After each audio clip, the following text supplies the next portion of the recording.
Hi, everyone. Good morning, good afternoon, good evening, wherever you are. Today, we are back again with yet another episode of Breaking into InfoSec. And this time, we have a very, very interesting episode with Farah Hawa. And she is a security enthusiast from Mumbai, India.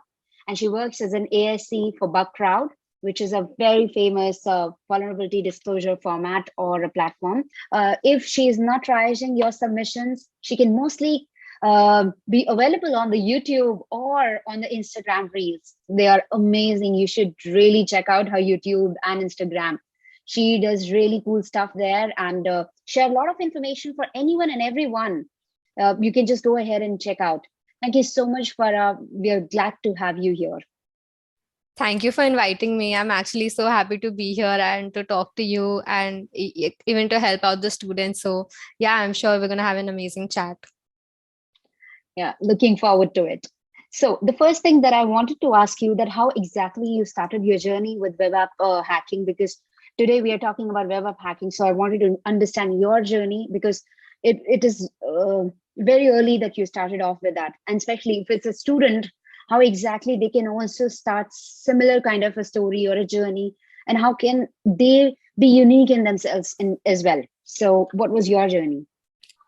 So, I also started out as a student. I was in my second year, but I wasn't pursuing anything related to IT. So, I was doing something completely different. I was doing mass media and I was asked to I had a lot of time, so I did a couple of other things, and cybersecurity happened to be one of them. And I actually did a course from a local institute in Mumbai, and they covered a bunch of topics. Like web app hacking was one of them. They also did a little bit of just Windows hacking and mobile hacking, but just covered the very basics of everything. Uh, Even though that course didn't actually teach me anything like really deep, but I did get interested to learn more. And web application at that time, like that kind of stuck out to me. For me, I was coming from a non-technical background, so web application seemed the easiest to set up. I already knew a little bit of how they are working. I think everyone knows a little bit, even if they're not from a technical background. Um, so that's what I got started with. The place that I did the course from, they actually had a policy that if you work with them on their clients for 3 months, they'll give you an internship certificate. So I did that because even though I didn't have a background, I was okay with not being paid because it would help me get experience. I don't want to suggest this to any students because it's not extremely ethical, but I feel like I was in, like, I had no choice at that point. um, and I think that's how I actually got started in web hacking. Like, that's when I discovered that this is something I can actually learn. I can actually go forward in this. Yeah, very, very interesting. So now, when a student has no background, like you said, that you just started off with learning and training, what would be your first advice to them? What should they do first to make sure that they get into this kind of a role? Any specific resource that you want them to learn, or any specific training that you suggest them to go through? Yeah, so learning is important, but I will also talk about a little bit about networking that you can do as a student. So when you're learning, there are a lot of free resources available online.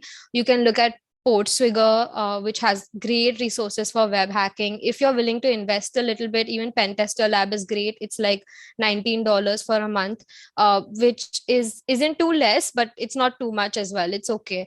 And another thing I would really want to say is, for a student, and I wish I had done this when I started, is join a local infosec group, where you can become a part of a community and you can learn from people. Because ultimately what happened with me is I learned through my internships, and I learned through what people, like, they were guiding me, and they guided me and showed me where resources were which I did not know about.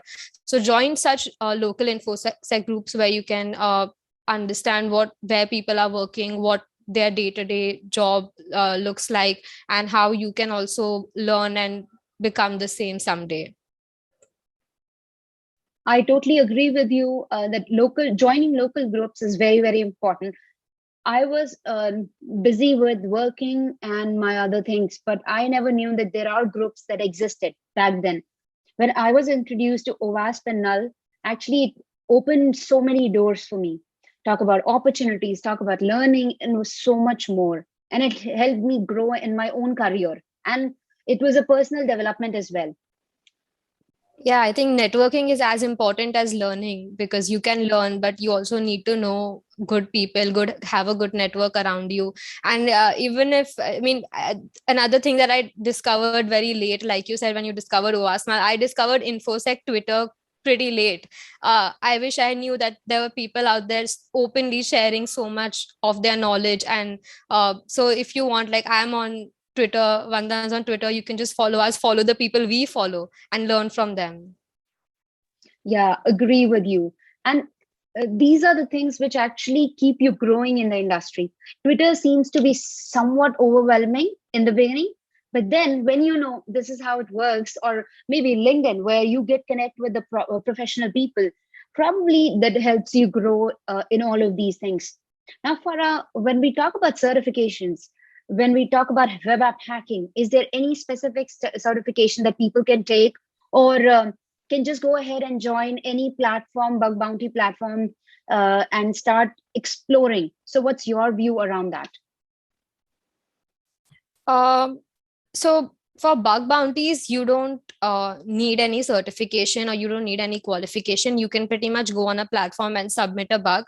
But obviously, you need to have basic knowledge before that. So the resources that I said before, Portswigger, those are great. You can also build your own web application to understand how to hack it. And I've done this. It's not supposed, you don't have to make it a very fancy application with a lot of features, just a basic application and basic bugs.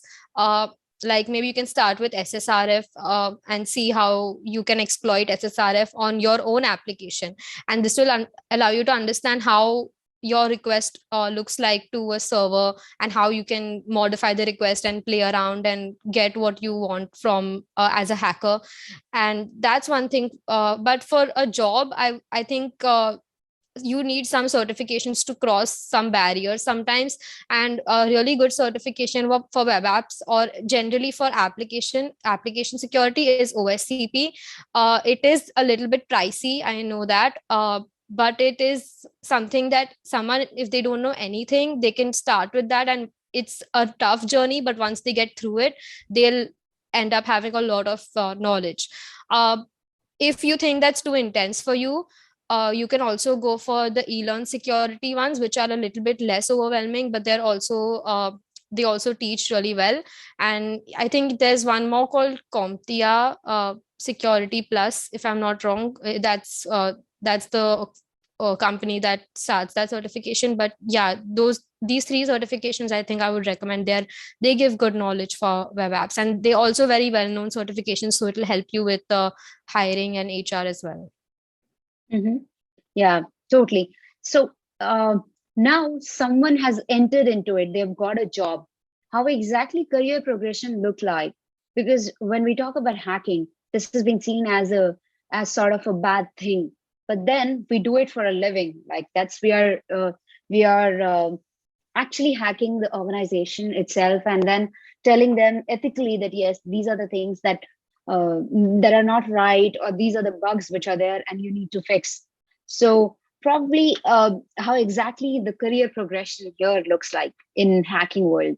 um I think for me, everybody's career progression will be different, because in infosec there's also a lot of opportunity to switch from one thing to another. So I know a lot of people have started in application or web app, and they've gone to incident response, and they're doing really well there. And it's very possible to do that in security. But I think it's very it's like you move from an intern full time, and then you can explore what your strengths are and kind of play them, like play your cards right, and see what you like. Because there are even things like technical writer now, like people require uh, good communication skills. I think for web application hacking, it's a niche, but there are even like more niches within that. So if you want, you can go the full offensive way, where you're hacking, but you can also look at like I know a lot of roles are opening up where they want people to come and fix those bugs. So having a little bit of idea of the code and how to fix so again, like you don't need to be a competitive coder, but just need to know how to read code, how to fix certain bugs, you can start with the common ones. That's also a really good thing to do in web app hacking. If you're interested, you can also do exploit development, where you can come up with your own CVEs and hack things like WordPress, for example, and come up with unique bugs for yourself. And a lot of people do that, where they find 0 days and then they see where WordPress is being used in every bug bounty target, and they just farm and they make a lot of money. So that's also a really good way of using your web app knowledge. Bug bounties is of course always there. um, a lot of people actually do bug bounty as a side hustle. For they have a job and they do bug bounty as a side hustle.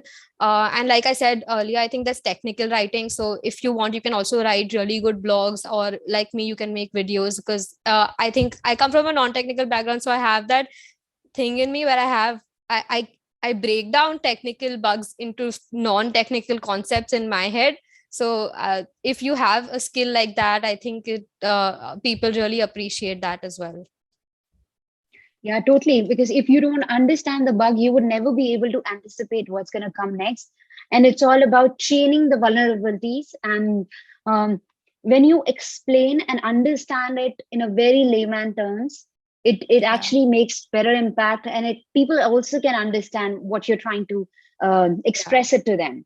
Yeah, totally with you on that. And also, so many times as a hacker or as a pen tester, you have to communicate your bugs to people who are non-technical, like executives. So they're not going to understand super technical terms. So you also have to have the ability to explain it to them, to make them understand how impactful that bug is.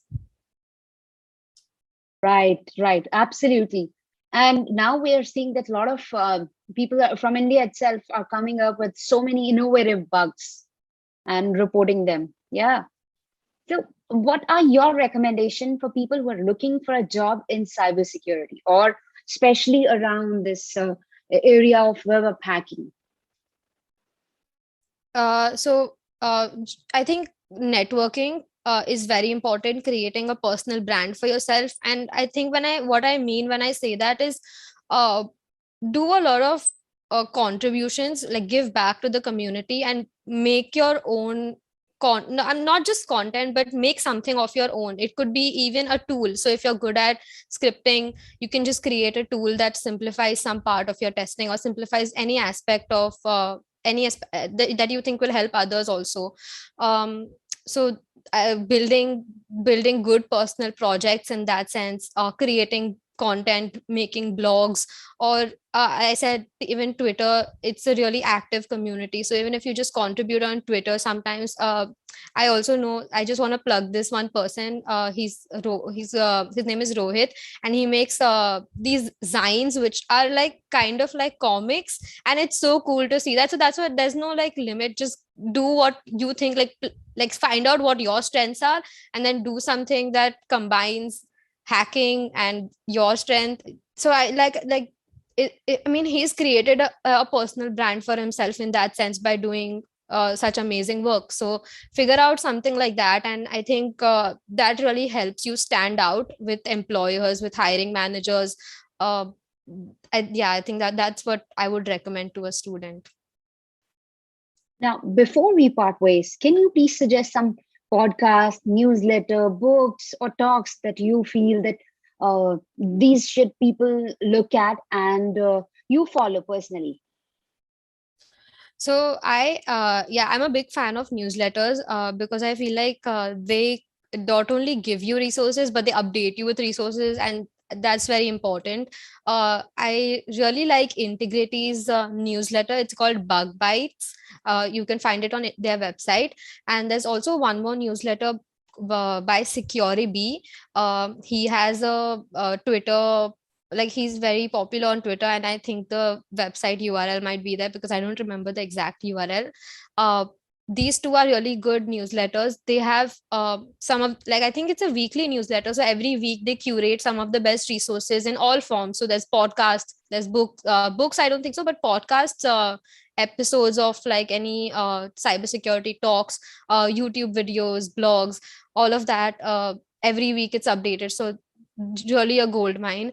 And apart from that, I would recommend reading Web Application Hackers Handbook. So while you're building your website, while you're doing Portsfigure and all of that, I think it's also important to read Web Application Hackers Handbook, because it really, really goes into the basics. It will teach you how HTTP requests look, what does it mean. And for someone who doesn't know anything about this, that is a very, very good place to start. Um, yeah, so I think, yeah, these are a lot of resources that are good. Yeah, absolutely. And people, please do check out Farah's YouTube channel. So much content there. Like literally, I started looking at that and it was so interesting. Like for a common person, you can understand that it's so simple. And that's what actually people look for, where you Yeah. understand, you can make some connections and it's easy for you to understand. That's the content that you should look for. So do check out her YouTube, and we'll have more of discussions around web of hacking with her. Thank you so much, Farah, for joining me today. It was wonderful to have you. Thank you so much for having me. It was really nice to talk to you, and I hope everyone who watches this gets some value out of it as well. Absolutely. Absolutely.